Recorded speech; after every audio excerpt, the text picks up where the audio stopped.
అందరికీ నమస్కారం।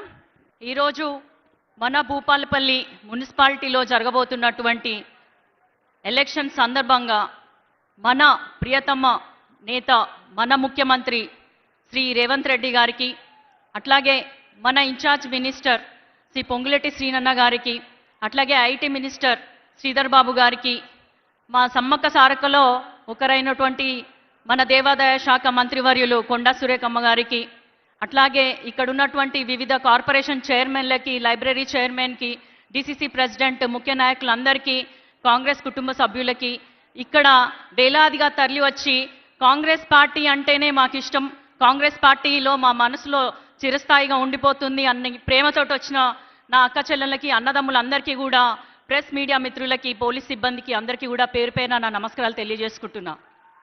మన ఎమ్మెల్యే గారు చాలా సుదీర్ఘంగా భూపాలపల్లిలో కాంగ్రెస్ ప్రభుత్వము ఇస్తున్నటువంటి అభివృద్ధి పనుల గురించి చాలా వివరంగా చెప్పారు। మీరందరూ కూడా ఇక్కడ రేవంత్ అన్న మాటలు విన్నాక వచ్చారని నాకు తెలుసు, కాబట్టి నేను ఎక్కువ సమయం తీసుకోకుండా కేవలం 2-3 విషయాలు మీకు చెప్పదలుచుకున్నా।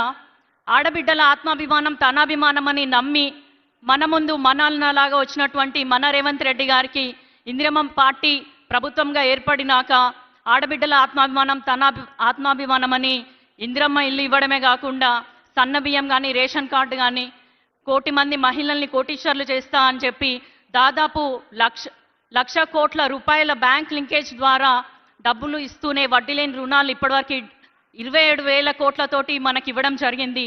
మహిళలకు సంబంధించిన అనేక సంక్షేమ పథకాలు తీసుకురావడం జరిగింది। అటు సన్న బియ్యం అయినా, తర్వాత ఉచిత కరెంట్ అయినా, 500 గ్యాస్ సిలిండర్ అయినా, మహాలక్ష్మి పథకం అయినా, ఇట్లా చూసుకుంటే పోతే ఎన్నో ఉన్నాయి।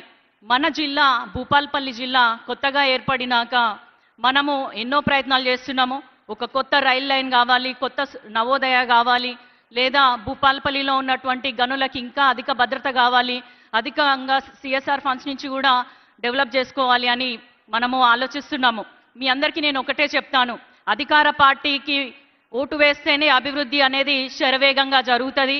ఇప్పుడు ఉన్న ప్రతిపక్షం ఏం కొత్త వాళ్ళేం కాదు, వాళ్ళు 10 ఏళ్ల పాలన ఎలా ఉందో మీ అందరికీ తెలుసు కాబట్టి ఇప్పుడు మీరు అందరు కూడా చాలా జాగ్రత్తగా మీ ఓటు అనే ఆయుధాన్ని ఉపయోగించి అభివృద్ధి అనేది కేవలం మీ వల్లే సాధ్యమవుతుంది, మేము దానికి సంధానకర్తలుగా ఉంటాం కాబట్టి మీకు అభివృద్ధి చేసే అవకాశాన్ని మీ ఓటు అనే ఆయుధం వేసి మమ్మల్ని భూపాలపల్లి మున్సిపాలిటీలో అత్యధికంగా వార్డు మెంబర్లను కనుక గెలిపించినట్లయితే మనము ఇప్పటివరకు 60 కోట్ల నిధులు ఇవ్వడం జరిగింది భూపాలపల్లి మున్సిపాలిటీకి। మన ఎమ్మెల్యే గారికి ఇంతసేపు చాలా ఆరాటపడుతూ చెప్పినారు కాబట్టి ఇంకా అధికంగా నిధులు ఇచ్చే ధైర్యం కానీ హక్కు కానీ అధికారం కానీ మన ఎమ్మెల్యే గారికి మీరు కల్పిస్తారని నేను బలంగా నమ్ముతున్నాను। అదేవిధంగా స్టేషన్ గన్పూర్ తర్వాత మళ్ళా వరంగల్కి భూపాలపల్లికి వచ్చినటువంటి రేవంత్ అన్నకి సాదర స్వాగతం తెలుపుతూ అన్నగారు ఇక్కడ రావడం చాలా సంతోషంగా ఉంది। ఇంకా మన వరంగల్ జిల్లా మీద వరాలు కురిపిస్తారని నమ్ముతూ మీరందరూ కూడా చేతి గుర్తుకు ఫిబ్రవరి 11వ తారీఖు నాడు ఓటేసి అందరినీ మన కాంగ్రెస్ అభ్యర్థుల్ని ఖచ్చితంగా గెలిపించుకుంటారని మనసారా కోరుకుంటూ సెలవు తీసుకుంటున్నాను। జై హింద్, జై కాంగ్రెస్।